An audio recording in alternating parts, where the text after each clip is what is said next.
Hey everybody, welcome to another episode of the Track Limits podcast presented by Formula Addict. I'm here with Henny and Mikey, and we're in Creator Club in Toronto. We are unpacking the Australian Grand Prix that happened pretty early in the morning for us. I mean, I didn't even sleep. You didn't sleep? No. I stayed up until like 7 a.m. just going through articles, telemetry, what went wrong. Like, it was ridiculous. So you must be excited to be here then. Yeah. I mean, hey, full sleep or no sleep and just going at it. It was fun. I love it. So 3 red flags that happened in this race. That was a record breaking, by the way. Yeah, record breaking. Laps 8, 55, and 57. And actually 4 if you count what happened after the checkered flag. With Hulkenberg obviously having an electrical failure. Yikes. But the grid order is Verstappen, first Australian Grand Prix win in his career. Finally. Mm-hmm. You know, pretty incredible. Hamilton back on the podium for the first time this year. Stroll Perez. Mm-hmm.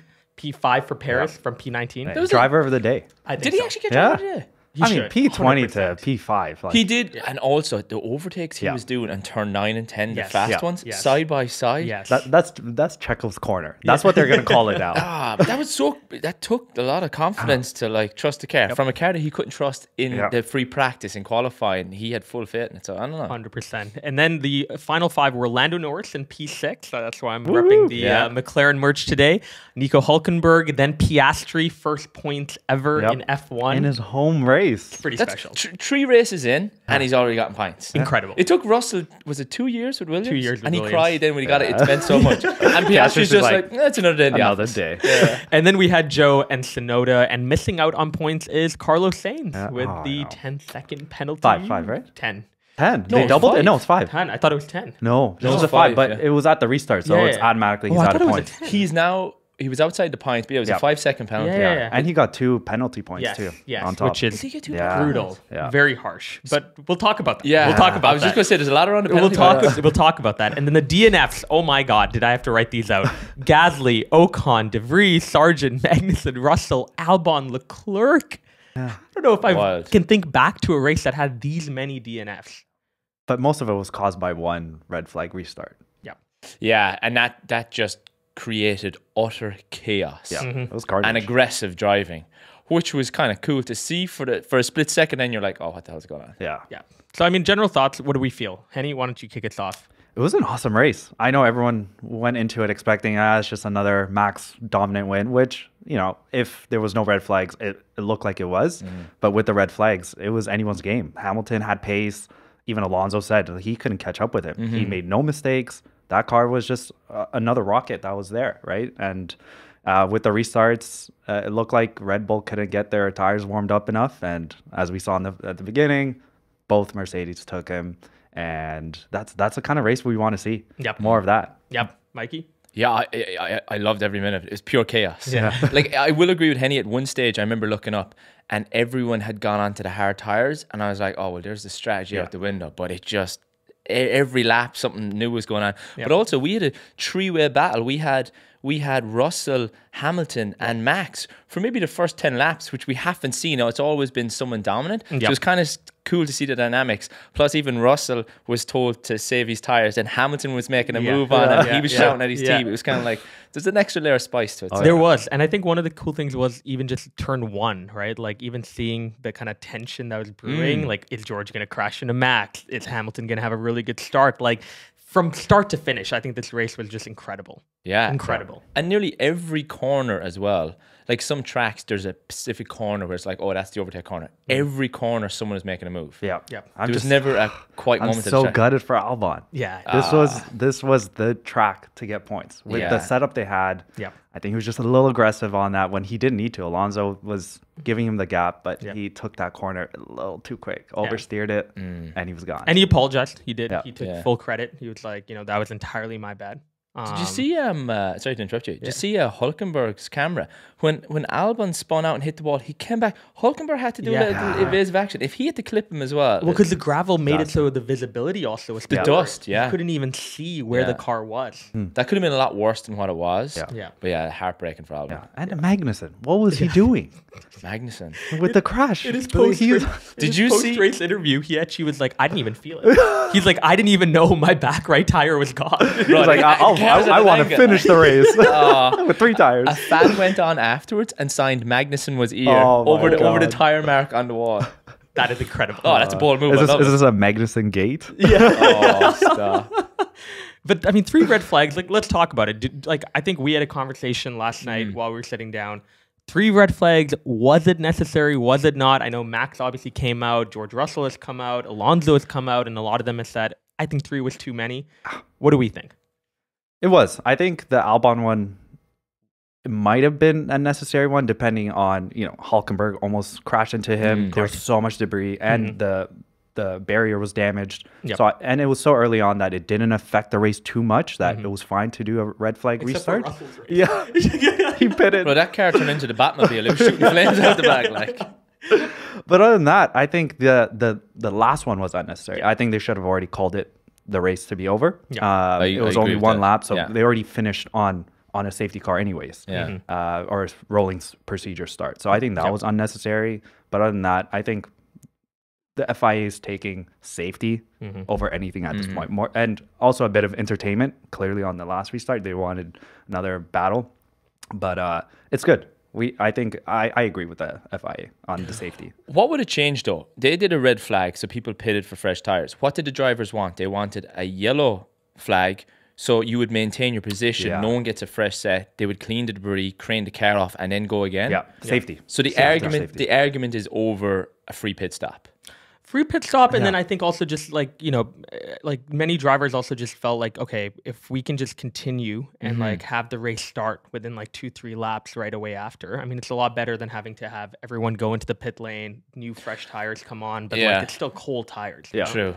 Imagine the drivers as well. The mental game is like, okay, focus in the game. Okay, you're out. Okay, have a cup of tea. Okay, back in the car. Like it's on, off, on, off. And it's also because this is a track that has low deg. So for them to have these red flags, if this was another track, it would have been amazing. They would warm up their tires right on the start, and it would be a battle. But for most of these cars, it took them a lap, 2 laps to warm up and actually get back into race pace. So that's 2 laps wasted when a red flag was on lap 54. Like it just didn't make sense. But you can't have it both ways either. I know Max in the cool down interview was like, well, the safety car was going too slow. It's like, well, I mean, like you can't have it both ways, right? They always give out about that. Exactly. But Max struggled on the warm up of the tire. You could see his wheels snapping so much. I mean, there was a report, I don't know how verified it is, but during this whole weekend, they didn't have their setup right, and they actually detuned their engine by 10 horsepowers for this weekend. The Red Bull? Yeah. So everyone, worried about reliability? Yeah. So everyone's thinking, oh, like the grid is catching up because they gained 2-3 tenths this weekend. Red Bull engineers were like, no, we're chilling. We just tuned it down a bit because we had, again, reliability issues. Checo struggling all weekend. We just want them to finish the goddamn race. That's it. Get as many points as possible. Exactly. Maximize. Yeah. And was there like any moment where you guys were like, that was the best moment from the race? Like a moment that you were like, let's go. What is happening? I mean, the start. The start, yeah. I'll say that too. Yeah. I love the start. It was amazing. Like even as a Red Bull fan, I was like, let's go. Now it's a real battle for Max. He had to prove that he had the best car and he can overtake both cars. Yeah. That's why I loved the start. And there was something beautiful just seeing Hamilton like overtake into turn 3. I know right after Leclerc went off, but like, so beautiful to just see them side by side again. Hamilton versus Verstappen. Like, I wanted to see more of those, honestly. Yeah. He broke so early into that corner, Max. He had no tires. He had nothing. He knew he had to brake, otherwise he was locking up, just same as Checo. I felt so bad for Leclerc though. Like he did the car, like Stroll. It's not Stroll's fault. No. Stroll couldn't move. No. But yeah, that was heartbreaking for Leclerc. I know. I think he just said in the radio, he was like, "Yeah, that's it." Yeah. Like, it was like 2 words, and it was just like. I think he knew. Yeah. He just dove into that corner when he had no right to. I think in his post-race interview said that the reason he dived in is because he saw that Alonso was in front of Stroll and Alonso had to brake early. So he's like, there's maybe an opportunity for me to go side by side with Stroll. But then he also did say that it was not Stroll's fault. Yeah. He was like, I'm not blaming Lance. There was nowhere he could have gone. So that I think was totally fine. Mikey, your best moment? Anything you were like super excited about? Just for some of the overtakes in 9 and 10, those fast sweeping corners, like it's a bold move. Because last year, Sainz went off, a couple of people spun in those corners, and Perez was just full tilt. Incredible. Yeah. I think the one that people missed was Ocon's. when I think it was either Piastri or on Yuki. It was Piastri. It was at the last second. Yeah. He could have. It was a full crash if Piastri didn't give him that space. It was over. That was like, Ocon. Balls on. I was like, wow. Yeah. That got me really excited because that was also part of that whole boring thing when everyone was just on hard, just going at it. Yeah. Nothing was happening, and that was it. 4 points too. Another moment I actually enjoyed was Verstappen coming out of that hairpin at the very end and getting onto the grass a bit. Oh, he locked up his left front. And I'm just like, it's a race again. He lost 3 seconds. He was 11 seconds up and then went back down to 8. Yeah. But imagine if he had to tap the accelerator just a little bit too much and done a little spin. That would have been intense. Oh, we'd have been screaming. And what surprised us most? What was like, okay, this was like a pretty surprising thing to see on the race time. It's like the last lap. I've never seen carnage like it. Yeah. Like that last lap and the 2 Alpines, they were doing so well. Was that Gasly's fault? It was. Yeah. He squeezed him into the wall. How do you like sit down in the debrief room afterwards? Like just especially because you came into the track after losing it in that corner. Yeah. And you had no temperature in your tires, and you're squeezing someone who had the clean getaway. I don't think he looked. No, he didn't even check. Yeah. He just wanted to close out that lane. And it was his own teammate, unfortunately. Because that would have been big points for the team.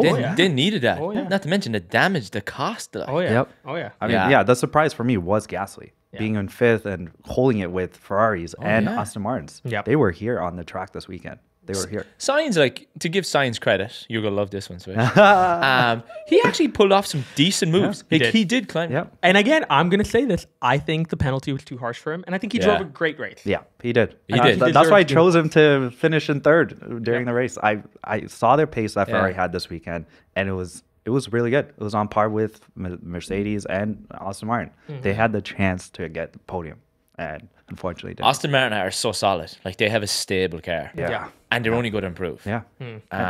So, it's definitely... it's going to open it up. But Ferrari, like, they need to pull it together. Like, they're not going to be 3rd. They're going to be 4th in the constructors at the rate they're going. I mean, Leclerc is tied with Hulkenberg on points. And it's pretty sad to see. 6 points? That's wild. Also, Hulkenberg had an amazing race. He did. Yeah. He did. And, like, he had way more pace than Magnussen. I think Magnussen struggled this weekend. You know, Gunther's smirking with all the shit talk he's gotten all of last year, saying, "Oh, I'm bringing a veteran driver," and now look at it. He's proving it. 3 races in, qualified all 3 in Q3, and now he's gotten points. This is what you want. He's a stable driver, like. Although he was making some weird moves on Lando. Did you see that where he moved then moved again? Yeah. And then when Lando did pass him, Lando gave him space, but it looked like he ran him off the track. But Lando gave him space. Rightfully so. You need that. Yeah. And then I think one of the things that surprised me too, I mean, even now I'm reading comments, is people, I mean, at the time, obviously, I was also pretty interested to see what would happen, but the whole grid issue with Verstappen. And a lot of people still actually think that he was wrong. And, you know, obviously we talked about this over text this morning, like, you know, his tire was on the mark and that is all you need to do. It doesn't matter if your front wing's a little bit over. And I know people were complaining about him moving in his grid slot a bit as well, which is totally fine as long as the 5 lights have not been shown, which they weren't. So I think he's clear. I don't know. I don't think the FI is going to investigate this any further. It fits within their guidelines, so they're not going to. Even Toto was like, no, he's fine. No one, like, I don't think any team complained about it. But also, don't forget the viral photo. The photo's taken from behind the car, so visually it always looks ahead. Someone recently posted a side-on angle. It's perfectly fine. Perfectly fine. But Haas is protesting the whole restart. And they want Hulk to get his podium. But it got dismissed. It got dismissed. The stewards were like, nope. Not now. Which is interesting when you think about it. The argument that they had was, well, you know, there was a restart, and normally a red flag comes out, you will follow the order, right, through which the cars ended after the incident occurred. But obviously, in this case, they decided to revert back to the order in the initial grid because apparently there has to be enough time. Enough time, and apparently what I heard was they also all have to complete that corner, all drivers, for it to be considered a full order of that standing. Oh, interesting. I mean, look, it's FIA. These rules are like ridiculous. But they got to stick to it as well. Like. Yes. But like, because even Sainz was like, oh, let me speak to the stewards afterwards. But wait a second. Last race, everyone complained about they took too long to make the decision. So it's like either make the decision there and then, and then maybe, I don't know, it's a weird one. But the drivers, like Russell was given out about the FIA. Oh, a lot of them were. And I was even reading articles. To be fair, I don't know if you can compare, but I was reading Sky Sports articles coming out that were like, well, yep, it's like the umpires now have determined another race. Yeah, the bias is there. You know, and like this is like Abu Dhabi 2021 all over again. And I'm like, Massey he's in the paddock. Massey was there this weekend as well. Massey was there. He jinxed it. Like, he did. Oh my god. Oh my god. I don't think. I think candidly, like I agree with you. I think the FIA was fine. Like again, maybe one less red flag would have been great, but they erred on the side of safety, which is always important. I think they were fine. Yeah, no complaints. Yeah. Teams got to stop talking about it as well because it's drawn too much attention. Yeah. And so, like, if you were a new fan coming into sport, you're Googling, what's FIA doing? And then all you go to hear is all this hate. Yeah. Like, let's kind of like move away from it a little bit and just like, it's only three races in, like. Yep. And look how fun we had with this race. Oh, yeah. Compared to the other two. 100%. I swear to God, I was on the edge of my seat. Like, it was amazing. I loved every minute of it. Exactly. So we have an upcoming race though. I mean, we have the Chinese Grand Prix, obviously that got cancelled. So now there's a long break. But we do have the Azerbaijan Grand Prix at the end of the month. 51 laps, the longest straight out of any track is in Baku. We obviously had a very exciting race last year. Max, Perez, then Russell. What do we think? What do we think in terms of the Azerbaijan Grand Prix? Anything we're looking forward to? A bunch of upgrades potentially coming in? I think so. And I know this weekend there's been talks of changing the whole sprint order and how adding a qualifying. I think that's going to mess up with a lot of teams' idea or schedule of what they want to introduce as package-wise, if that gets confirmed. And outside of that, we've heard a lot in the free practice that a lot of teams were complaining about bouncing, even in Australia with the straights. And Baku being even a worse street on the straights. This is where we're going to see if that is becoming an issue again in this season with the purposing, but I don't think so. But it's a great test to see these top speeds again. Will McLaren opt out for these fully loaded cars and get that full beam on and get points? I think it's going to be an interesting track. Yep. Yeah. You looking forward to it? Yeah. Just to touch on one of your topics as well, I noticed with Zhao's car or Bottas' car, they were porpoising like crazy. Like they were bad, but every other car seemed to be okay. Yeah, I mean, Hamilton complained during FP1, that he was bouncing. Yeah. But I think Williams, like I'm hoping, like Williams have pace. Yeah. And they have are one of the top teams that have like the most speed in a straight line. So like, I don't know. Like, I'd like to see a surprise. I do think Red Bull, their car is, even if they detune the engine, let's say they detune the engine for liability, they'll still have the race. Well, yeah, imagine like this track alone. In Australia, they had a not fully loaded car, but it was a loaded car, and they were still like top 3 in speed, in top speed, which is ridiculous. Yeah. You wonder as well because of Charles' mishap this weekend. Is he going to push the boundaries a little bit? He could. Because he also, like, what year was it he clipped the wall? Oh, that was like 3-4 years ago. But he was a pole sitter last year. He was a pole sitter last year. And obviously he wasn't on the podium, but I mean, that was a pattern. But it's cool actually because there has not been a repeat winner in Azerbaijan ever. Oh, has there not? Never. Oh. And the person who has the most podiums there is Sergio Perez. Oh yeah, the king of the streets. So, and the point differential between Max and Perez is not that much. I think it's 10. I think I looked at it this morning. I think it's only 10. Oh no. So a win in Azerbaijan would bring this title fight to another level. Yeah. Which I'm pretty excited about. No, yeah, it'll make it way more interesting. We need it. And a bunch of 90-degree corners. So obviously when we put our hot laps out, we're gonna enjoy doing those, I bet. I don't look forward to it. I can give you tips if you need. Okay. Okay, Mikey. All right. Just for context, guys, Mikey has won the last 3 hot laps. Very great laps, if I can say. Thank you. Yeah. But just like, Max right now sitting at top, I don't think you should be comfortable. Oh no, never. And I will say the street circuits, you-boys are way better than I am. I use those walls as like bumper cars. I can testify to that. Yesterday, Mikey, I think, crashed 3 times potentially. Clipped the wall 3 times. 100%. Yeah. But no, very much looking forward to that. Any final thoughts on the race today? It was amazing. Yep. I have to replay it like 3 times to just get enough of it. I woke up tomorrow and be like, I want to rewatch the full race, and I probably will when I go home. There's not many races you would say about that, especially like Bahrain, Jeddah. They were okay, but there wasn't like nail biting. This was amazing. This was amazing. And it's also pretty cool to see that in the constructors, there is now also a big war between Mercedes and Aston Martin for second. So that's probably going to get heated up as well. 100%. So we'll see. I'm very, very excited for Baku. Hope you guys enjoyed this race reflection. Please, drop any comments, any questions that you guys might have that we can answer. We really are trying to be more and more active now in our comments. So drop a comment if you liked this video with any feedback, and we'll see you guys in the next episode.